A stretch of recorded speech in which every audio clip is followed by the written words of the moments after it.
Специалистами Брестского зонального центра гигиены и эпидемиологии постоянно проводится контроль громадян, якія знаходзяцца на самоизоляции. Падчас рейду фіксуюць факт знаходжання дома, цікавяцца станом здоровья, дают необходные рекомендации.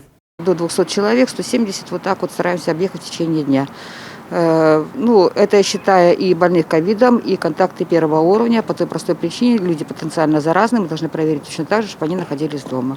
Предупреждаем людей, чтобы, если выходили на улицу, пошаговой доступности, в магазин, либо в аптеку, только в масках и только в перчатках. Спачатку эпидемиологичной нестабильности специалисты Брестского зонального центра гигиены и эпидемиологии провели 576 таких рейдов. Контролем охоплены каля 11 тысяч человек. На сегодняшний день на самоизоляции в городе Бресте и в Брестском районе находится около 4000 граждан.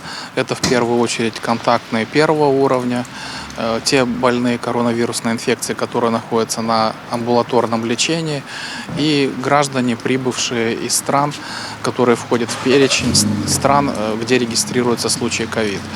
Варто адзначыць, што выкананне прадпісання па самаізаляцыі – гэта не толькі адказнасць сумлення.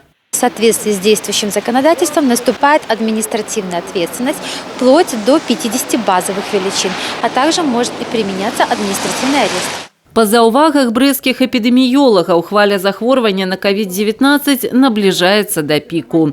Мяркуецца, што плато усталюецца ў сярэдзіне снежня. У той самы час гэта яшчэ і перыяд падрыхтоўкі да навагодніх святаў. Я бы советовал руководителям предприятий, организаций ограничить проведение массовых мероприятий в своих предприятиях, организациях, особенно если отсутствуют условия для дистанцирования.